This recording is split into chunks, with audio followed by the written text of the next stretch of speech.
El 22 de abril de 1616 ocurriría un fenómeno extraño. Los dos grandes exponentes de la lengua española e inglesa fallecerían el mismo día.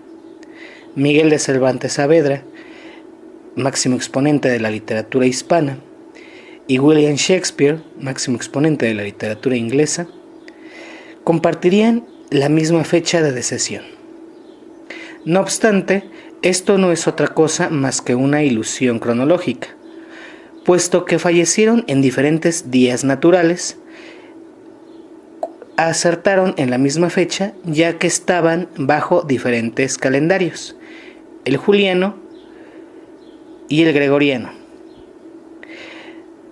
Esto no impidió que la fecha quedara recordada como la ideal para conmemorar el Día del Libro. La Universidad Michoacana de San Nicolás de Hidalgo presenta 35 milímetros. El programa con más spoilers por segundo. Solo por Radio Nicolaita.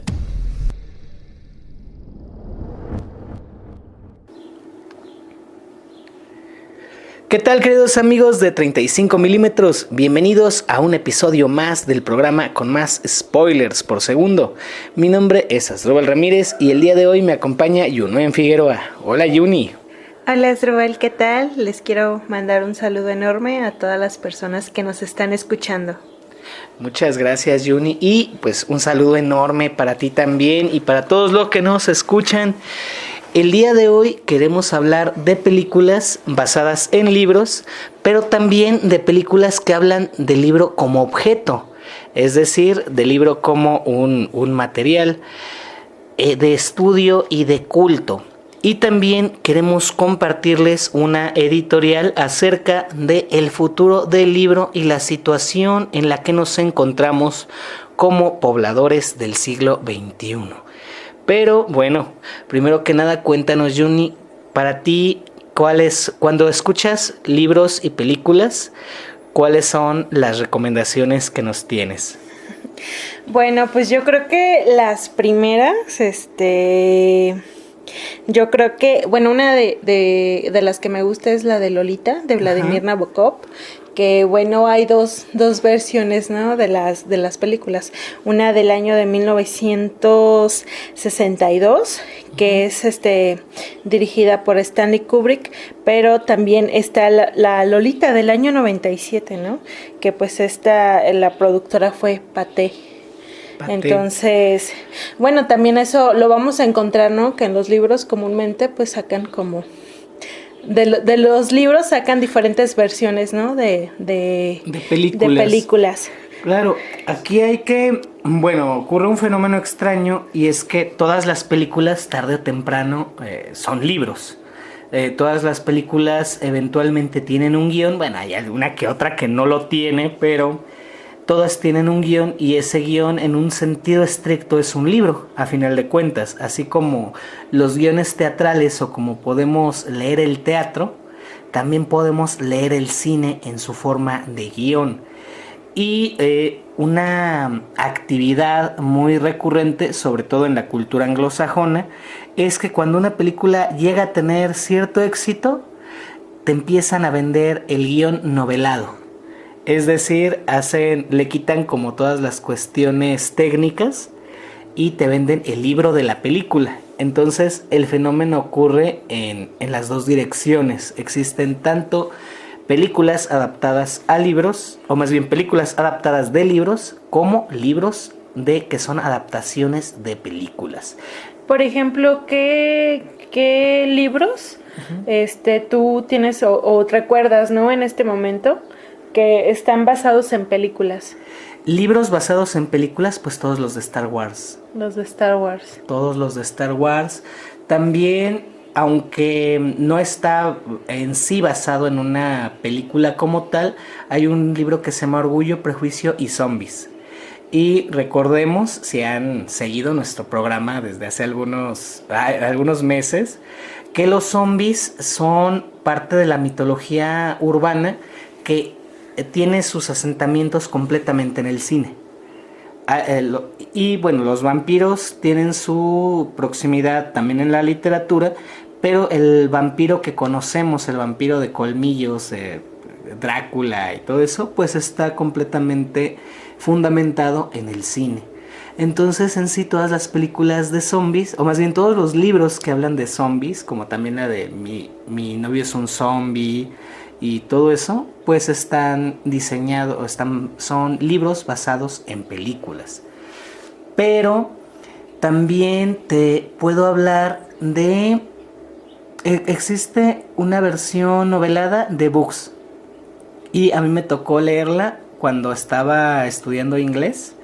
Entonces me gustó mucho cómo se hizo la adaptación, porque aparte recordemos que Bichos es una película hecha en CGI, pero la ilustración que usaron en este libro era más como más tipo cartoon. Y me gustó mucho cómo jugaron a integrar el CGI en 2 dimensiones. Por cierto, si ustedes lo buscan, se llama así, The Books, no, A Book Story, o Bichos, la película, el cómic. Uh-huh. ¿Sí? Y pues es una viñeta, no es tanto así como una tira cómica, es más bien como el guión novelado. Y también tiene 2 o 3 giros extra que no se integraron en la película. Eso es algo de lo que podemos hablar también, ¿no? Las sutiles diferencias entre lo que se pone, lo que se quita y lo que se adapta. Entonces, el libro de Bichos vendría siendo como algo parecido como la... ¿Cómo se llama la de Hugo Cabret? La invención de Hugo Cabret. La invención de Hugo Cabret. Porque, bueno, no sé si viste la película y leíste el libro. No, ninguna de las dos. Pero cosas. Bueno, tienes que ver la película y tienes que leer el libro, ¿no? Pero el libro es hermoso, o sea, bueno, al menos la versión que yo me encontré, ¿no? O sea, eran como unas 600 páginas, uh-huh.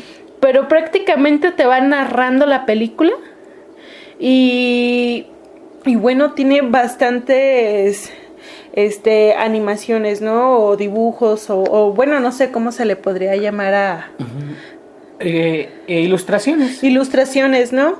Y son muy bonitas porque sale como el autómata, el reloj, o pues un poco, ya ves que pues habla un poco sobre la vida de George Méliès, ¿no? Uh-huh. De la película y todo eso, ¿no? Entonces habla de la película del viaje a la luna, y bueno, está... muy bonito. Tienes que leer el libro, tienes que ver la película y pues bueno, igual para los que nos escuchan, uh-huh. Pues son unas buenas recomendaciones uh-huh. Que podrían tener. Claro, además uno de los ejercicios más interesantes en cuestión de adaptaciones de películas, de libros a películas, es sin duda pues Harry Potter. Ya, ¿qué podemos decir que no hayamos dicho ya sobre el universo de Harry Potter? Bueno, yo creo que lo que podemos hacer, tú me preguntabas qué libro está basado en una película. Bueno, pues uno de los ensayos interesantes es releer Harry Potter, volver a ver las películas y tratar de hacer el ensayo mental de por qué hay cosas que ocurren y no ocurren en la película y viceversa, qué cosas que aparecen en la película no aparecían en el libro y por qué.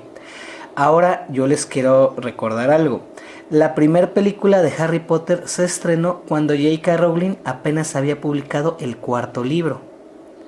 Eso significa que en un sentido ontológico, el 5º libro y el 6º, bueno ya, de ahí para el real de Harry Potter, de alguna manera están basados en la película. Porque J.K. Rowling ya tenía en su conciencia el hecho de que iban a hacer una película de esos libros. Entonces, aunque ella puede decir que no y todo eso, pero naturalmente existe un sesgo de conocimiento de que pues ya tuvo una visión más cinematográfica a la hora de escribir los últimos libros de Harry Potter. Y por supuesto que debe de haber alguna influencia muy importante en cuanto a cómo la película de Harry Potter influye en los posteriores libros de Harry Potter. Entonces es muy amplia esa invitación para que redescubran el mundo de Harry Potter, pero también ¿recuerdas que existe esa frase o ese lugar común que dice que el libro siempre es mejor que la película? Bueno, yo les hice un pequeño apartado. ¿Sabías tú que Shrek es la adaptación de un libro? No, no lo sabía. Y es un libro infantil, es un libro, la verdad no tengo la fecha, se las debo, pero sí he tenido la oportunidad de leer el libro y por supuesto que la película es muchísimo mejor que el libro de que está adaptada la película de Shrek. Sí, claro. Y bueno, en el caso de Shrek, a mí me parece mejor la traducción al español que la misma versión en inglés, ¿no? Que bueno, pues eso es algo, no sé, quiero decir que es muy buena las traducciones, ¿no? En cuestión de lo que es animación. Sí. Aquí en México creo que, o bueno, a nivel Latinoamérica, son muy buenas las traducciones y a veces pues realmente superan hasta el mismo idioma, ¿no? Que en este caso pues me gusta mucho la traducción que tiene Shrek y creo que pues es bastante buena, ¿no? Sí, O sea, es un gran logro. Tal vez deberíamos hablar algún programa de Shrek. dedicarlo a Shrek. Exclusivamente de Shrek. Porque aparte es de esas películas que crean época. El mundo de la animación después de Shrek empezó a cambiar. Y podríamos hablar de eso, pero no es el tema del día de hoy. ¿Qué otra? Bueno, películas sobre el libro como objeto. Yo creo que la que todo el mundo conoce es El nombre de la rosa. Que, bueno, sí tiene un par de protagonistas, pero en sí el protagonista de esas películas son los libros. Es el hablarte de cómo se vivía en la Edad Media la vida de los escribanos y hasta cierto punto pues de los estudiosos, de los lectores, pero también de cuál era el valor no solo monetario o no solo económico, sino incluso hasta aspiracional que podían llegar a tener los libros. Recuerden que este es el programa con más spoilers por segundo. El protagonista muere al final por leer un libro envenenado. Este libro, según la mitología de la película, sería el ensayo o la teoría, la poética que hizo Sócrates, ay, mi maestro de historia Castrejón me ha de estar cacheteando, que hizo Sócrates sobre la comedia, así como lo hizo sobre el drama, hacerlo sobre la comedia. Y bueno, esa es una de las películas que más recomendamos acerca del libro como objeto. ¿Qué otro recomendarías como objeto que no sea tan, que bueno, ya todo mundo como conozca, ¿no? O sea... Mira, yo voy a recomendar 3 películas que hablan de pasado, un pasado no tan mediático y uno más no tan inmediato y uno más inmediato sobre el libro. Ya dije El nombre de la rosa, cómo se hacían los libros en la Edad Media, cuál era su valor económico y aspiracional y además cómo se ha reducido, porque de hecho los monasterios que nos muestran eran monasterios que se dedicaban a aglomerar escribanos y a tenerlos escribiendo. Eran como fábricas de libros, por así decirlo. El segundo es de la historia un poco más reciente, se llama El lector, que por cierto es la adaptación de un libro, pero nos habla de cómo en los años previos y posteriores a la Segunda Guerra Mundial había todavía en Europa una gran cantidad de personas que no sabían leer. De hecho, el término de el lector, no el lector como usted que va a ejercer su voto, no, sino el espacio lector, que era una persona que antes de que existiera la radio o antes de que existiera la televisión y en un momento en el que incluso poca gente sabía leer, existía este rol de lector, que era una persona que por ejemplo iba a los lugares de trabajo más monótonos o como el campo, como las fábricas, y pues agarraba, no sé, el periódico, ¿no? Y ahora les voy a leer las noticias. Y leía en voz alta para todos. O incluso, pues ya en lugares más de ocio, había salas de lectura donde un lector leía en voz alta, que también a nivel familiar, y pues se leían novelas o o cosas por el estilo. En los años 40, posteriores a la Segunda Guerra Mundial, este papel todavía existe, pero ya la industrialización empieza a agotar este tipo de tramas. Y la trama de El lector habla de un joven que en un momento pues muy temprano de su vida empieza a fungir como el lector personal de una mujer. Y esa mujer, con el pasar de los años, sin que lo supiera, se convertiría pues en una de las mentes más importantes del Tercer Reich y sería pues aprisionada. El papel de la lectura va a ser muy importante en esta cinta porque ella es acusada por un delito que no cometió, pero ella tampoco pretende nombrarse inocente o declararse inocente, porque para ello ella tendría que demostrar que no sabía leer, y era algo que le apenaba mucho. Y nuestro protagonista pues va a tomar cartas en el asunto años después, cuando ella ya sea anciana y él más maduro. Y pues por primera vez en la vida de este programa no les voy a contar más para que vean cómo termina. Véanla, de hecho la pueden encontrar como Una pasión secreta, o El lector, ¿no? Dependiendo. También algo curioso de esta película es que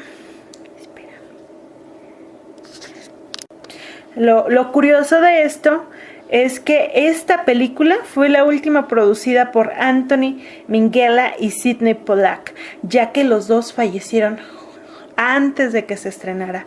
Anthony Minghella falleció en una operación donde le estaban operando la garganta, las amígdalas y todo, y pues se quedó dentro de la operación. Y Sidney Pollack había descubierto unos 10 meses antes que tenía cáncer y pues lamentablemente falleció. Entonces la película se estrenó sin tener a sus productores vivos, pero bueno, pues véanla. Yo no la he visto pero se escucha muy buena y habrá que verla.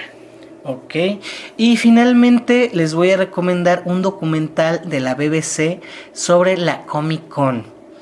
En este documental se habla de cómo la industria del cómic está viviendo, que bueno, digamos que en el sentido estricto los cómics son libros, cómo la industria del cómic está viviendo un enorme atascamiento económico y grandes personajes del medio como R.R.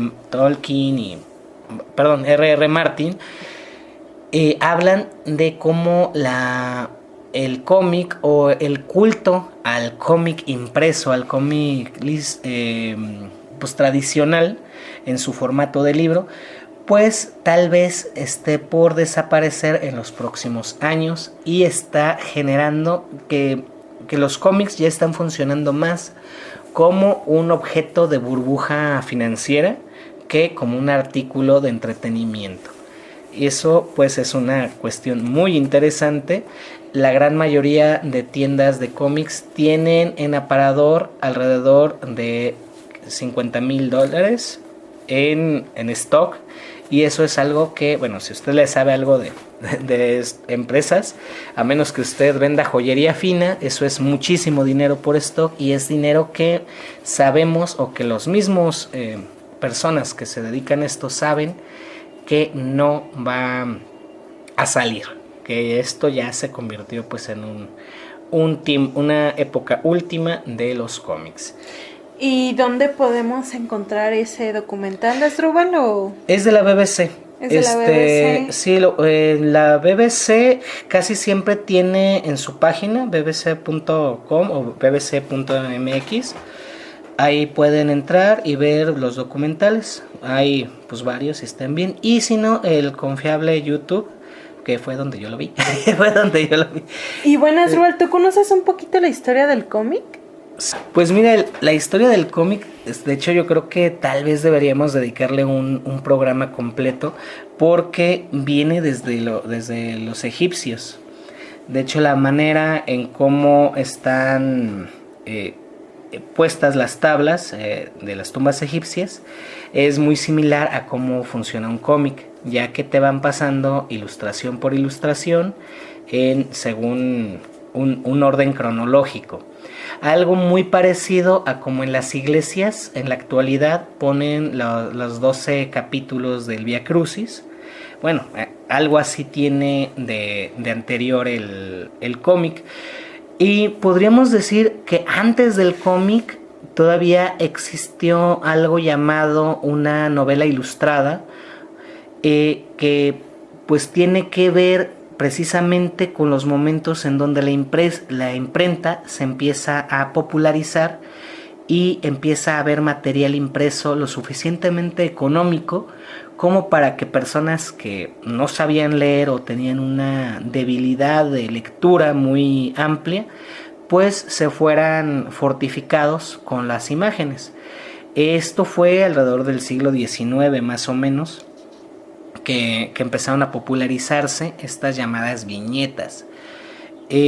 Además, ya después empezaron a circular, pues... Ya a color, ¿no? Sí, a color. Sobre todo, lo que pasa es que para el siglo XIX tú podías todavía comprar como tu versión en blanco y negro y entregársela a alguien para que te la coloreara. Era algo muy común, porque como no había no había cámaras, no había impresoras, los pintores tenían mucho más trabajo de personal, por así decirlo, hacia las personas. Y después ya empezarían a circular a partir de que se creara la imprenta de tres tipos, o sea, de 3 tintas, ya circularían a color. Aquí hay un punto en donde te fallo, y es que no te sabría decir en qué momento se inventa el globo, el globo de diálogo, que sería como la parte que diferencia la viñeta o la novela ilustrada del cómic como tal. Lo que sí te sé decir es que para fines del siglo XIX y principios del siglo XX era algo ya muy muy popularizado, aunque los primeros cómics no eran sobre superhéroes. Los primeros cómics eran sobre novelas policíacas, adaptaciones de libros de la literatura universal, y también eran muy populares los westerns. De hecho, a la fecha, uno de los cómics más publicados, que se sigue publicando, bendito sea, bendita y afortunadamente se sigue publicando, es el Libro Vaquero, el cual tiene una...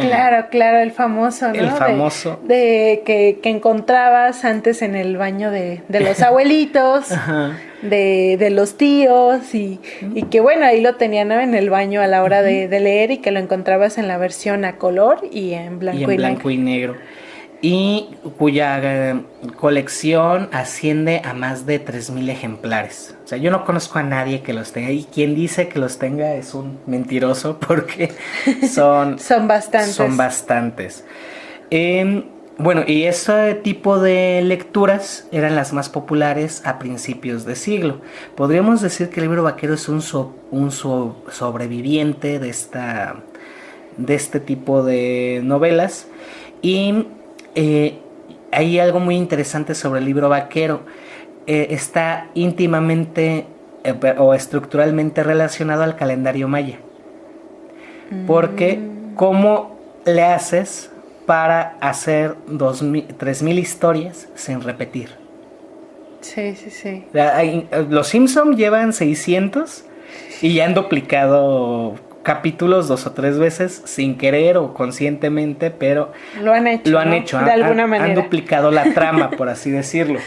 Bueno, el Libro Vaquero tiene una especie de sistema como funciona el calendario maya. No sé si han visto el calendario maya, que en realidad el calendario maya no es rígido, sino es como una especie de engrane, y los discos de afuera van girando y los discos de adentro van girando. Como los números son múltiplos de 5, de 7, de 14, de 21, al momento en que van girando, tienen que pasar lapsos de 4.000 años, 5.000 años para que se vuelva a repetir el día. Digamos que algo así, que hay una fórmula para el libro vaquero que funciona más o menos así. Un primer disco sería como el el lugar. O sea, el libro vaquero tiene pues, ciudades, pantanos, praderas, desiertos y podríamos ampliarlo un poco, ¿no? Son la Luisiana, Arizona, ¿cómo? Sí, la Luisiana es donde hay pantanos, ¿no? Playa. Florida, no, casi no he visto en playa, pero me imagino que sí ha de haber, porque hay de náuticos. Uh-huh. De náuticos, digamos, sería como el primer círculo. Luego el segundo círculo es una historia de traición, es una historia de amor, es una historia de venganza, es una historia de aventura. El tercer círculo es un protagonista, son 2 protagonistas, son 3 protagonistas. El cuarto son indios, son forajidos o son mexicanos. Otra sería así, y así van de esa manera, aunque prácticamente todos los libros tengan el mismo o compartan un sema o un fragmento de la historia. En los 3.000 no se ha repetido nunca, no se ha duplicado nunca la misma historia. Que bueno, también hay que ser justos con la literatura y decir que tampoco son tramas muy complicadas o muy profundas, ¿no? Son tramas que efectivamente, como tú comentaste, están pensadas para que uno las lea en unos 10, 15 minutos de asueto, en las paradas de los autobuses o así. Si usted tiene libros vaqueros, sobre todo de antes del 93, cuídelos mucho, acuérdese de mí, en unos años van a empezar a valer mucho, mucho. Y bueno, esto que sea de pie, les íbamos a compartir la editorial del programa del día de ayer, que tenemos en internet, pero no nos queda tiempo. Voy a tratar de ahorrarme lo más que pueda y decirles que parece ser que el futuro del libro como artículo va a desaparecer en los próximos años, no así de la lectura. Parece mentira, pero en la actualidad leemos más de lo que creemos. Lo que pasa es que no leemos en un solo objeto, como es el libro, y esto tiene sus ventajas en el sentido de que la literatura va a ser muchísimo más barata después de que las grandes editoriales quiebren y se amplíen métodos de compartimiento como lo similares a Netflix, por ejemplo, pero de libros. Pero también creo que la República China, que lo que hace es comprar por lotes los derechos de autor y legalizar la piratería. Yo creo que ese tipo de modelos van a ser muy útiles en el futuro para la lectura. El problema que tenemos es que el libro como artículo es un microcosmos. El libro es completo, es un solo ser. Y cuando tú lees, por ejemplo, en un Kindle o por ejemplo en tu teléfono, el libro es parte de un sistema. Dicen, es que es una ventaja, ¿no? O sea, buscas una palabra, en el mismo libro puedes buscar, en el mismo teléfono, uh-huh, puedes buscar el significado de la palabra y eso así ayuda. Es. Sí, pero también permea la identidad del libro como un solo ente. Y nos separa un poco de que no es un objeto, sino un engrane más de la herramienta. Bueno, se nos está acabando el tiempo, Yuni. Yo creo que nos va a tocar como hacer tal vez a lo mejor una segunda parte. Dedicarle uno a los cómics, otro a Shrek, otro pues a Lolita, ¿no? También, que valdría la pena y pues bueno, que... Pues nada más, nos vemos la próxima semana en punto de las 5 de la tarde. Esto es 35 milímetros.